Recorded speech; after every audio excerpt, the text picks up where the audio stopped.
امیدوارم که حالتون خوب باشه، سلامت باشین. امروز پنجشنبه 5 اکتبر سال 2023. من در شهر پراگ پایتخت جمهوری چک هستم. توی قسمت اولد تاون برای خودم دارم میچرخم. میخوام چند تا جا رو با هم تصمیم گرفتم توی ویدیو براتون بگذارم. از چارلز بریج که ویدیوشو براتون درست کردم و حتما باید ببینید، اومدم به سمت غربی رودخونه ولتاوا یا ویتاوا، همون رودخونه‌ای که ما کلی دور و برش گشتیم. میخوام برم لسرتاون. تا لسرتاون اومدم به خاطر اینکه توی قسمت غربی رودخونه ولتاوا قرار داره و پایین تر از اون کسلی که من توی ویدیو دیگه براتون نشون دادم به لسرتاون معروفه و که منتهی میشه به پراگ کسل و یه سری جاهای دیگه که سعی دارم توی این ویدیو براتون به نمایش بگذارم. خیلی من از این قسمت اولد تاون پراگ خوشم میاد. اگه ببینید دقت میکنید پشت سر من همینجور خیابونا همه باریک و پر از ساختمان‌های قدیمی و خوشگل. امیدوارم که باد خیلی اذیت نکنه. خیلی حس خیلی خوبی داره قدم زدن تو این خیابون‌های خوشگل و دوست داشتنی و باید بگم که من به نهایت از این سفرم به شهر پراگ پایتخت چک هم لذت میبرم. خب با من همراه باشین. اگر توضیحاتی باشه باز هم بهتون ارائه خواهم داد. حالا قطعا جاهایی که میرم راجبش میخونم و سعی میکنم که اون اطلاعاتی که مهمه و جالبه حتما باهاتون در میون بگذارم. خیلی ممنونم، همراه من باشید.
på afstand, hvis man vil.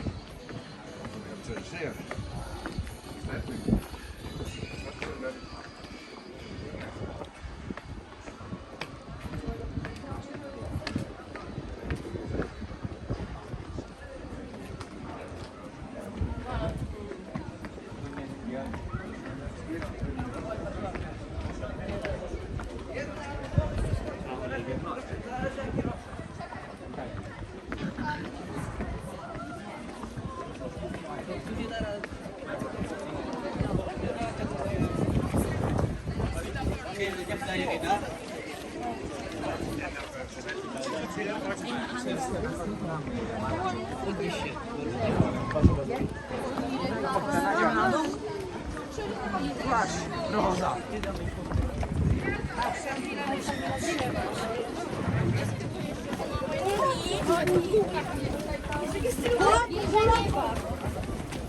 kapitalisere det.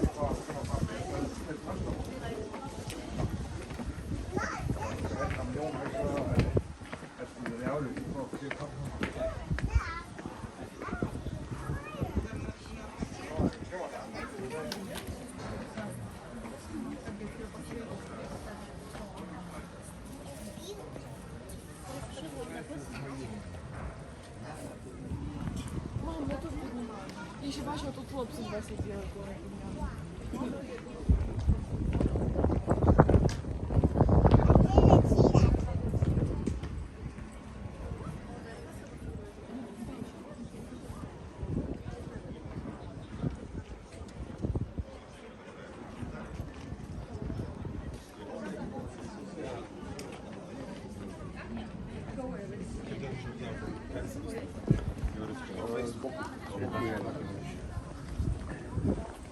Ага, щоб потім своїй подружці розказати.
خب من بعد از یک پله نوردی کوچولو اومدم بالای قسمت بالا که پراگ کسل. پشت سر من یه حیات خیلی خوشگل و جذاب که منتهی میشه به این قصر باشکوه. من هنوز متقاعد نشدم که وقتی که توی لندن که برم قصر باکینگهام یا حالا توی جاهای دیگه که برم داخل قصر رو. الانم که نگاه میکنم که جمعیتی که میخوام برن داخل قصر خیلی زیاد نیست. به لحاظ شخصی خیلی حس نمی‌کنم که چیز جالبی باشه برام که برم داخل یه قصر رو ببینم. این نظر خود منه، اما فضا بسیار عالیه. ببخشید من مقدار نفس میزنم.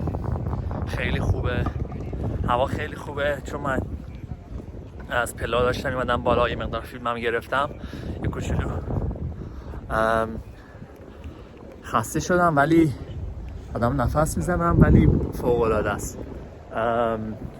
با خدمتتون عرض بکنم که البته اینو من قبلا توی ویدیوهای قبلیم گفتم که برام خیلی جالبه توی کشورهای معمولا اروپایی که خیلی شما معمولا میرین سفر میکنین، مثل فرانسه و پاریس به خصوص، هلند، بلژیک، ایتالیا، اسپانیا و کشورهای از این سبک، معمولا آب خوردن شما باید پول بدین، چون آب شیر فکر نکنم آب خوردن باشه یا هرچی، و سرویس های بهداشتی هم پولی، مجانی نیست معمولا، مگر اینکه مثلا برین یه رستوران اونجا برین و غذایی صرف کنین یا هر چیزی، بعد به شما اجازه بدن که از دستشویشون استفاده بکنین. خوشبختانه توی سوئد و توی آلمان، توی برلین حالا و توی سوئیس و زوریخ اینطوری نبود.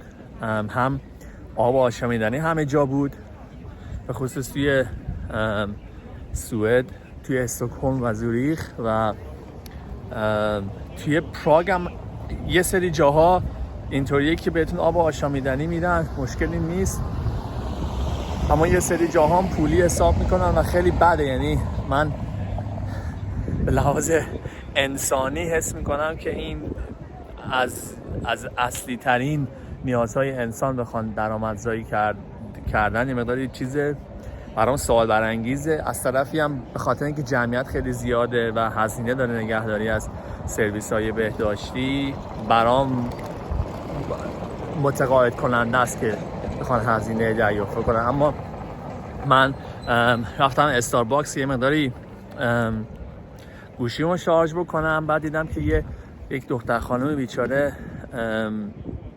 خواست از سرویس بهداشتی استفاده کنه، در به در، بعد دید که پولیه، بعد میخواست پول حساب بکنه، دید فقط کوین قبول میکنن و خب چیزی بالا جاهای دیگه معمولا ممکنه که به خاطر حالا شاید 50 سنت یا پنی اجازه بدن که شما از کارتتون استفاده بکنید، ولی حالا این فروشگاه به خصوص استارباکس اجازه نمیداد و خیلی صحنه عجیب و غریب بود. بیچاره من دلم سوخت برای اون دختر خانم. خب از جایی که هستیم فاصله نگیریم، بسیار جای قشنگه. عرض کردم من قراره چند تا جا برم و همه رو توی ویدیو براتون میذارم، ولی همونش که پشت سر من میبینید این صفحه، این بک‌گراند نیست، این واقعیته. یه حیات خیلی خوشگل، یه قصر خیلی زیبا، پراگ کاسل که نزدیک همون تقریباً 15 دقیقه پیاده روی بود از چارلز بریج، قسمت غربی رودخونه ویوالدا یا ویلادا. و حالا من یه چرخ اینجا بزنم برم به سمت جای بعدی که دلم میخواد ببینم. با من همراه باشید. یادم رفت من یه توضیح راجع به این قصر به شما بدم. این مقر رسمی ریاست جمهوری چکه و به خاطر همین شرایط امنیتی مقداری اینجا قاعدتا سفت و سخته. چی صدای قشنگی هم اومد. اولین سازه این قصر مثل که برای قرن نهم منتها بالاخره رینوویت شده و ساخته شده. اون چیزی که پشت سر من نمی‌بینید اون قصر اصلی، اینا ساختمان‌های جانبیه که ساختن و مقر ریاست جمهوری و حالا آفیس رئیس جمهوره که عرض کردم به خاطر همین شرایط مقداری ورود بهش چیزای امنیتی داره و شرایط امنیتی خاص خودشو داره. گفتم این توضیح یادم رفت بهتون براتون ارائه بدم. باشه برات خوشتون around Christmas. Londino i pieni. Hanno magari tempo.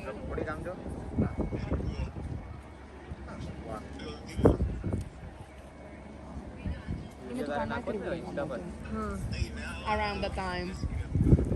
Poliomos.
خب من برای قسمت آخر از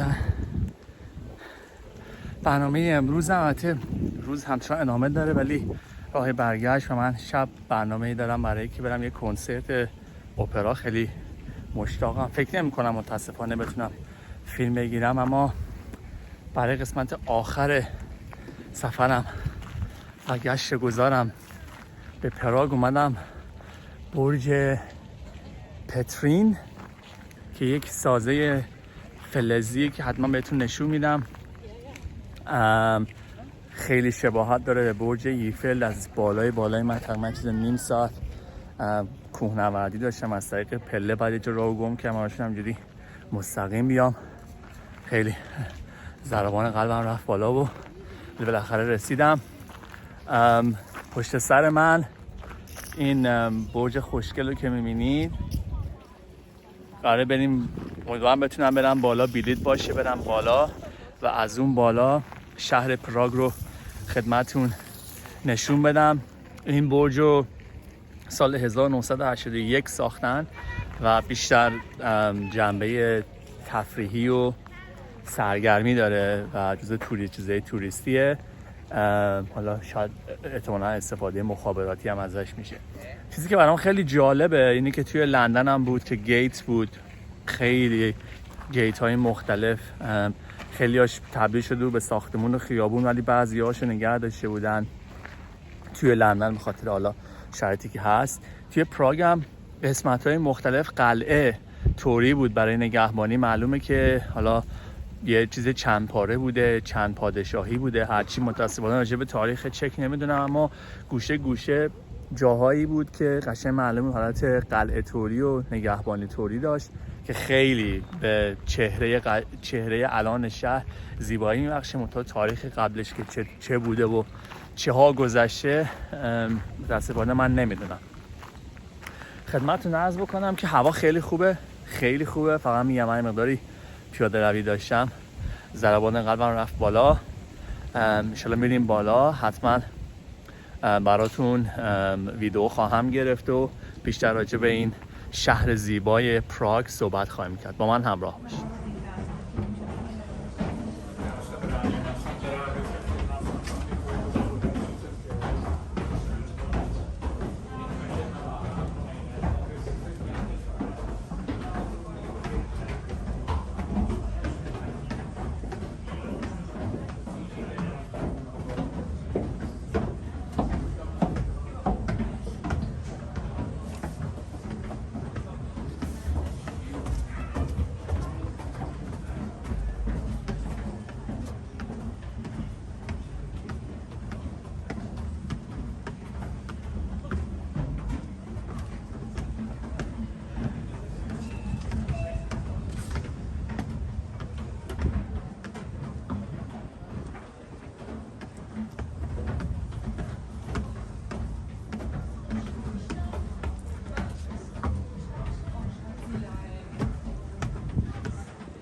Guckt doch mal hier euch das an.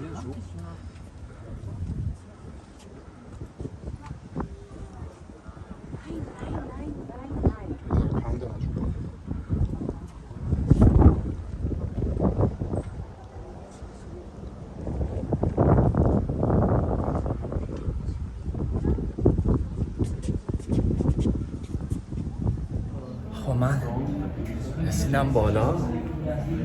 تمام این برج بعدیم با پله اومدیم بالا. فکر کنم آسانسور هم داشت ولی فکر کنم کار نمیکنه، ولی واسه حسابی عرق ما رو در آوردیم. برج هم اومدنش هم بالا رفتنش، خلاصه رسیدیم. منظره زیبا از شهر پراگ، دقیقا همون چیزی که دلم میخواست و خدا رو شکر پیداش کردم و خیلی خوشحالم. به این همه پیاده روی قطعا می‌گذرید و مطمئنم وقتی که تصاویر شهر زیبای پراگ رو از این بالا ببینید با من هم نظر میشید که ارزش داشت. بلیت که من گرفتم 220 کرون یا هر واحدی که هست که میشه تقریبا فکر میکنم 5-6 دلار یا 7-8 دلار، میشه 10-12 دلار، نمیدونم، مطمئن نیستم. دلار استرالیا که خیلی ارزونه، بازم عرض میکنم حالا شاید من مقایسه دارم میکنم با سوئد و زوریخ، ولی به نسبت همه چیز خدا رو شکر ارزون تره در مقایسه با دلار استرالیا. منظره زیبایی رو شاهد خواهید بود از شهر پراگ پشت سر من. فوق‌العاده زیباست این شهر. یه توضیح بدم که این برج تا پله داره، خیلی جالبه، این که خیلی باریکه، پله‌ای که از خارجن میان بالا و یه پله درونی داره که میره پایین که کمک میکنه رفت آمد آسان تر باشه. فکر میکنم از اولد تاون تا اینجا چیزی در حدود اگر اشتباه نکنم بین 40 تا 50 دقیقه پیاده روی. قسمت اعظمش هم باید شما پیاده روی کنه، یعنی اینجوری نیست که اصلا میتونیم با قطار یا حالا وسیله نقلی بتونیم بیایم. بی نهایت زیباست، فوق‌العاده زیباست. من واقعا لذت بردم از شهر پراگ و بی صبرانه مشتاقم که شما هم ویدیو رو ببینید، لذت ببرید و نظرات خودتون رو با اشتراک بگذارید. خیلی ممنونم. شما از اینجا رو تا ویدئوی بعدی به خدای بزرگ میسپارم. خدا نگهدار.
Strachowski klasztor.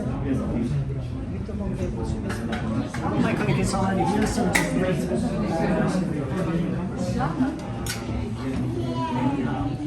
Yes, thank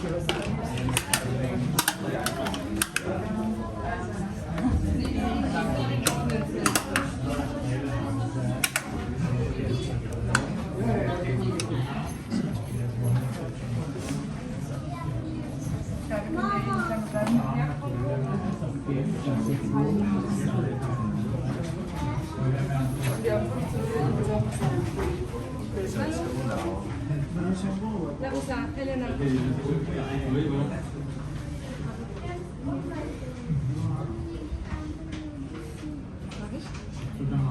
Darf ich mal gucken?